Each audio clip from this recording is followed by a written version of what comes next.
Bonjour à tous. Aujourd'hui, nous allons parler de la situation en Israël, bande de Gaza. Je préviens, ça n'est pas une vidéo sur le conflit israélo-palestinien dans son exhaustivité et sa dimension historique. Il nous faudrait des heures et des heures.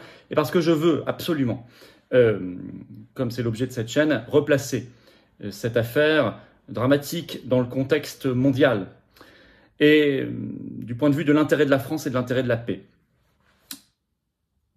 Nous sommes dans un contexte mondial déjà extrêmement délicat, au bord d'un chaos géopolitique, guerrier, et énergétique, économique et social. Nous devons l'analyser sous cet angle, car le monde peut s'embraser, et avec cette affaire, cette nouvelle affaire au Proche-Orient, il peut s'embraser encore plus vite vers la Troisième Guerre mondiale, celle que certains faucons veulent absolument obtenir. Et celle que nous devons combattre de toutes nos forces, car ce serait la catastrophe absolue en tant que Français libres et patriotes. Je le dis, notre boussole, notre seule boussole, j'y reviendrai, je parlerai du rôle de la France en fin de vidéo. Notre seule boussole doit être l'intérêt de la France et la paix du monde. Évidemment, le sujet provoque parfois des passions, je pense qu'il ne faut pas. Je vous demanderai de rester, comme vous l'êtes, courtois et intelligent dans les commentaires, toujours constructifs. Nous allons commencer tout de suite. Merci de vous abonner à la chaîne. Vous cliquez sur s'abonner en dessous, c'est un clic, c'est gratuit. Ça aide à un meilleur référencement de toutes ces vidéos. Si vous êtes abonné à la chaîne, je compte sur vous, bien évidemment, ainsi que pour partager toutes ces vidéos. Mais on va tout de suite rentrer dans le vif du sujet. Alors, les événements d'abord. Bon, vous le savez, l'attaque a été lancée le 7 octobre à l'aube, contre Israël par le Hamas,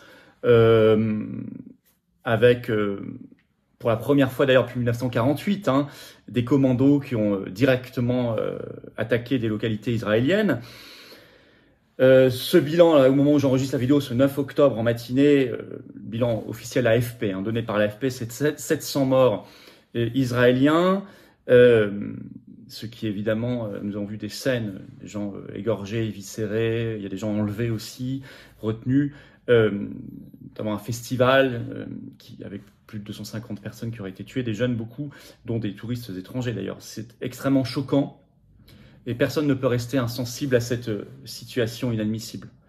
Le bilan de l'AFP ajoute ce matin, ce 9 octobre, que 413 Palestiniens ont été tués depuis les représailles israéliennes qui ont commencé. Tout ça doit être mis dans un contexte d'années, de dizaines d'années, de conflits, de morts, d'attentats, d'attaques, de colonisation, de représailles militaires brutales, d'inhumanité. Un bain de sang qui s'ajoute à des bains de sang. Bains de sang, de morts, victimes de la folie de leurs dirigeants. Voilà pour les événements, mais vous en avez entendu largement parler. Alors on va commencer tout de suite l'analyse. D'abord, la surprise générale en Israël comme dans le monde entier, c'est cette faillite totale des services de renseignement et de sécurité. Très étrange, une bizarrerie, très étonnante. Car, voyons les choses, cette attaque du 7 octobre, c'est pile 50 ans et un jour après le déclenchement de la guerre du Kippour, le 6 octobre 1973.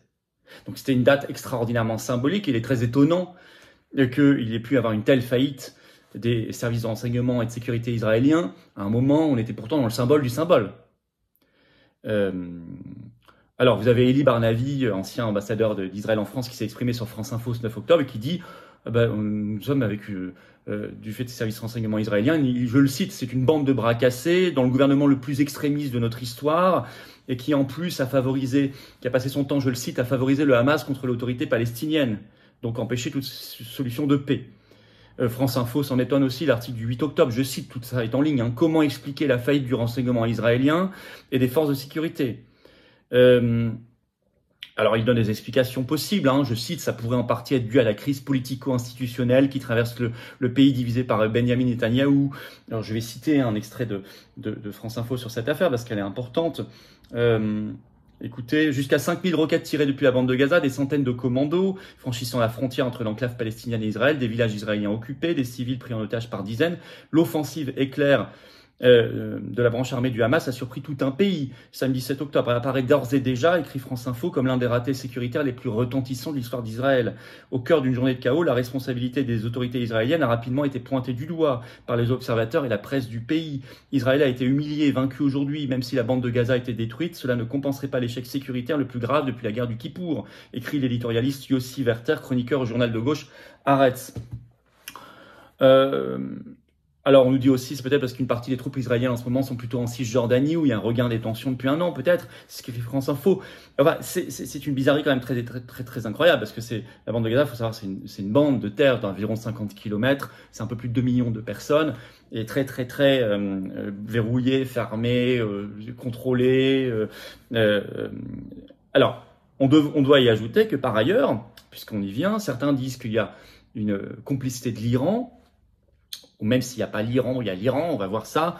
Dans tous les cas, c'est aussi un échec du renseignement américain, parce qu'il est extraordinairement présent aussi là-bas, probablement l'endroit du monde où il est le plus présent, peut-être, avec en ce moment l'Ukraine. Et puis de toute façon, si l'Iran est vraiment impliqué, alors le renseignement américain est encore plus intéressé. Donc ce serait un bizarrerie incroyable. Voilà ce qui s'est passé sur cette affaire. On a du mal à y croire, hein, qu'il n'ait rien vu venir. Alors, dans un contexte pourtant, qui était au Proche-Orient un peu plus apaisé ces dernières années, ces derniers temps, un peu plus. Je cite l'analyse sur Monde Afrique ce 7 octobre. Hein. Le Hamas était dans une phase de rapprochement avec l'Arabie Saoudite, elle-même sur la voie d'une reconnaissance de l'État israélien, vous le savez. Il se trouve que nous avons France 24 le 8 octobre qui écrit Hamas-Israël, une menace pour la stabilité régionale et le rapprochement israélo-saoudien, avec le risque, écrit France 24, de l'ouverture au nord, vers le Liban, d'un deuxième front, celui du Hezbollah.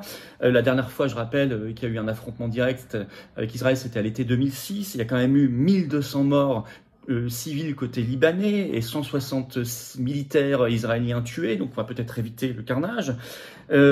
Ça va également percuter cette affaire, évidemment, le rapprochement qui était en cours, notamment sous les auspices de la Chine, on y reviendra, entre l'Arabie Saoudite et l'Iran dans la région, donc entre sunnites et chiites, c'est intéressant. Ça dégrade évidemment les relations qui s'étaient beaucoup améliorées entre Israël et les pays arabes depuis les accords grâce à Donald Trump, tout le travail de Donald Trump d'apaisement en 2020, les accords d'Abraham avec le Maroc, les Émirats arabes unis, le Bahreïn, et là ça devait donc être l'Arabie saoudite qui avait normalisé en grande partie leurs relations avec Israël.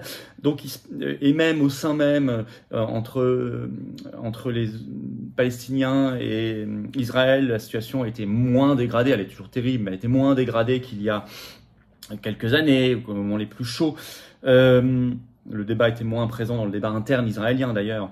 Va-t-on avoir un Liban encore plus cassé? Le Liban est déjà très mal en point. Va-t-on même avoir une confrontation directe Israël, peut-être les États-Unis, contre l'Iran, avec ses alliés en face, donc Liban, Syrie, donc ce serait une déflagration.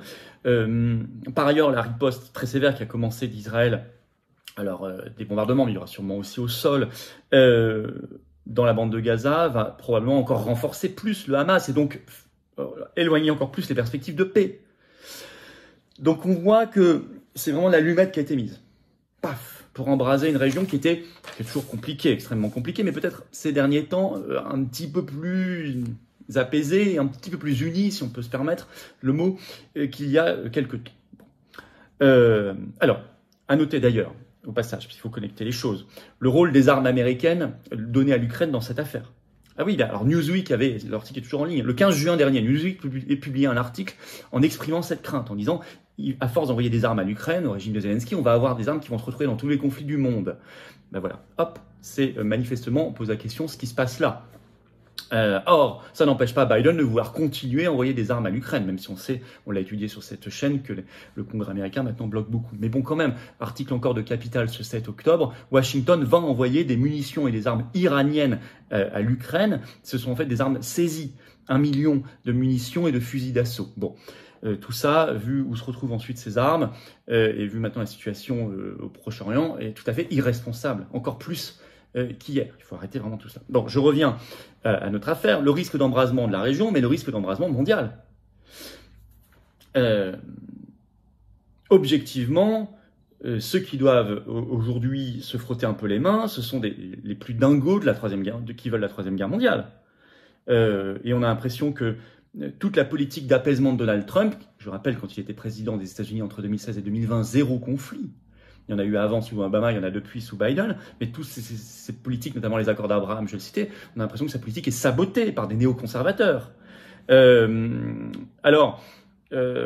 Oui, nous sommes dans un contexte aujourd'hui où l'embrasement peut être général. Nous pouvons aller vers un chaos de troisième guerre mondiale, chaos sécuritaire, chaos géopolitique, chaos guerrier, mais aussi chaos énergétique et économique, parce qu'on est dans la région qui produit le plus de pétrole au monde, et qu'on sait bien que les prix vont exploser dans ce contexte-là. Alors oui, qu'est-ce que ça a comme conséquence pratique ? Nous avons déjà le conflit Ukraine de Zelensky autant contre Russie et un peu Chine. En fait, déjà, d'un côté, ça c'est l'agenda 2030 de l'OTAN, on attaque la Russie, la Chine, c'est un agenda de guerre mondiale. Nous avons déjà les tensions qui montent beaucoup concernant Taïwan et la Chine, une série de provocations ces derniers mois. Nous avons déjà une politique, par exemple, de l'Union européenne, les mots d'Ursula von der Leyen, complètement irresponsables sur cette affaire. On l'avait analysé. Nous avons maintenant en plus, au-delà de tout ça, ce Moyen-Orient qui s'embrase, avec comme conséquence pratique, qu'est-ce qui se passe ? Tout cela va éloigner Israël de l'orbite des BRICS, évidemment. Nous avons des BRICS qui peuvent être d'ailleurs un peu cassés par cette affaire, puisque regardez, l'Iran est accusé par des voix. Alors attention, l'Iran cette nuit, entre la nuit du 8 au 9 octobre, a démenti toute implication dans cette affaire. Les États-Unis officiellement, sous la voix de leur secrétaire d'État Blinken, a dit ce 9 octobre matin qu'il n'avait pas de preuves jusqu'ici de l'implication de l'Iran, mais le journal américain Wall Street Journal le prétend. Dans la préparation en tout cas. Nous avons les BRICS, parce que l'Iran qui venait de rejoindre les BRICS, mais d'un autre côté, l'Inde, par la voix de son Premier ministre Modi, s'est dit, je cite, totalement solidaire d'Israël. Donc, on voit une cassure. La Chine est très embêtée, parce que la Chine, elle avait facilité depuis début 2023 le rapprochement Iran-Arabie Saoudite historique. Et puis, elle voulait, je cite une dépêche AFP du 7 octobre, elle voulait apporter sa contribution au processus de paix, israélo-palestinien bien sûr, qui est au point mort depuis 2014. Donc c'est plutôt une mauvaise chose pour les BRICS. La Russie derrière, qui est toujours à moitié pointée du doigt, évidemment, par tous ceux qui veulent la guerre mondiale avec la Russie, ils vont forcément accuser la Russie. Enfin, la Russie, de toute façon, elle a accusé de tout. Elle a accusé des gilets jaunes, des mouvements anti-pass, du Brexit, de l'élection de Trump en 2016, etc. Donc elle sera aussi accusée ici. Les États-Unis, eux, tout de suite, ça casse pour eux. En tout cas, les néoconservateurs américains, ça casse les élans de paix préparés par Trump. Et Trump, d'ailleurs, s'est exprimé en disant si j'étais aux responsabilités, il n'y aurait pas eu de guerre en Ukraine, il n'y aurait pas eu cette affaire-là non plus. Mais d'autres ne sont pas de cet avis. Les États-Unis ont déjà annoncé, ça y est, ils vont augmenter leur présence militaire dans la région. Ils sont en train de faire venir le plus gros navire militaire du monde, l'USS Ford, sur les côtes là-bas. Je vais vous lire un extrait. Voilà.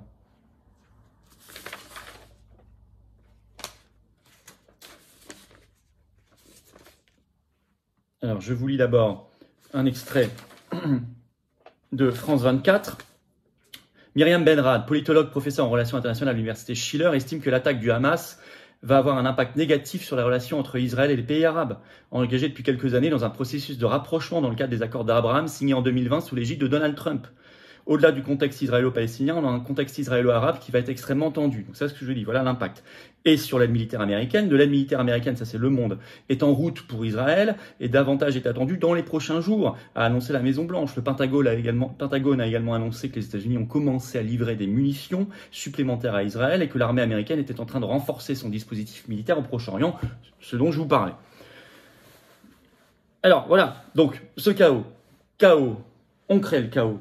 C'est-à-dire que cette affaire, objectivement, réembrase une région qui était un peu plus apaisée et unie, est une source supplémentaire de chaos et d'embrasement vers la Troisième Guerre mondiale au niveau mondial. Parce qu'il y a aussi l'augmentation des prix du pétrole, donc derrière crise énergétique, crise industrielle, crise économique, crise sociale. dans tous les pays du monde, y compris chez nous. Et on mettra maintenant l'affaire de l'inflation sur ce dos-là, vous le savez bien, vous avez compris. L'inflation, ce sera plus l'Ukraine, on nous dira c'est à cause de la situation au Proche-Orient. Voilà, il y aura toujours une cause. On ajoute des conflits aux conflits. Les États-Unis, le clan actuellement, en tout cas néoconservateur des faucons actuellement au pouvoir aux États-Unis, contre Trump, va en faire des tonnes. Alors que devrait, et les BRICS cassés, voilà les conséquences, voilà. Et puis les drames, ces 700 Israéliens massacrés, épouvantables, ces rétorsions qui vont être terribles dans la bande de Gaza, ça a commencé, 413 morts officiellement, voilà la conséquence. Alors la France, dans ce contexte, la France devrait appeler à la retenue. Je l'ai dit, nous devons viser les intérêts de la France et la paix pour tous les peuples du monde. Palestiniens, Israéliens, Français, Américains, Russes, Ukrainiens, tout ce que vous voulez, bien sûr. Donc la France doit appeler à la retenue. Arrêter les attentats, arrêter les attaques, arrêter la colonisation, ce que d'ailleurs a demandé Dominique Moisy, qui était de l'Institut Montaigne, qui était sur France Info ce 9 octobre, il a dit qu'il faut arrêter la colonisation. Respect de la dignité humaine, les conditions de vie des gens, solution à 2 États, bien sûr, qui est la tradition diplomatique française. Il faut rappeler, il faut se battre pour elle. La France doit être en contact avec tout le monde, qu'elle s'est évertuée à faire pendant des décennies, qu'elle était capable, c'était la subtilité de sa diplomatie. L'est-elle encore aujourd'hui? Je ne crois pas. Elle doit donc, ce qui permet de contrer les faucons pro-Troisième Guerre mondiale. Dingues, qui eux n'enverront pas leurs enfants mourir, mais embraseront le monde.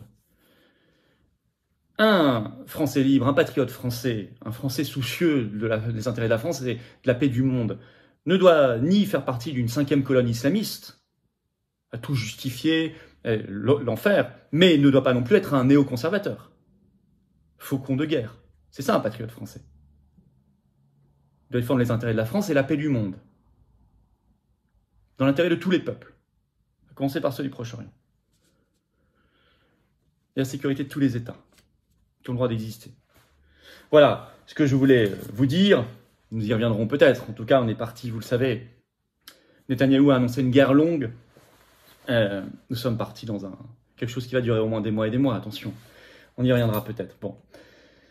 Dans tous les cas, n'hésitez pas à partager cette vidéo. Je vous appelle toujours, bien sûr, je vous l'ai dit, hein, j'appelle à la retenue. Je demande que la France appelle à la retenue. J'appelle aussi à la retenue dans tous les commentaires. Toujours. Il faut toujours respecter les morts. Je vous demande de bien vouloir partager cette vidéo. Pour cela, de lui donner de la force en vous abonnant à cette chaîne YouTube. Vous cliquez sur s'abonner en dessous. Un petit clic, hop, c'est fait. C'est gratuit, c'est instantané. Ça aide beaucoup à un meilleur référencement de ces vidéos. Vous le savez bien. Et je vous attends, patriotes. Vous voyez, le symbole de paix, il est là. On en a plus que jamais besoin. On se bat depuis le premier jour, depuis toujours. Notre charte est empreinte de paix. Voilà, de paix. D'intelligence, de subtilité de l'analyse et de réfléchir toujours aux intérêts de la France et de la paix du monde. C'est ça, les patriotes. C'est pas très oligarchique, parce que l'oligarchie veut la Troisième Guerre mondiale.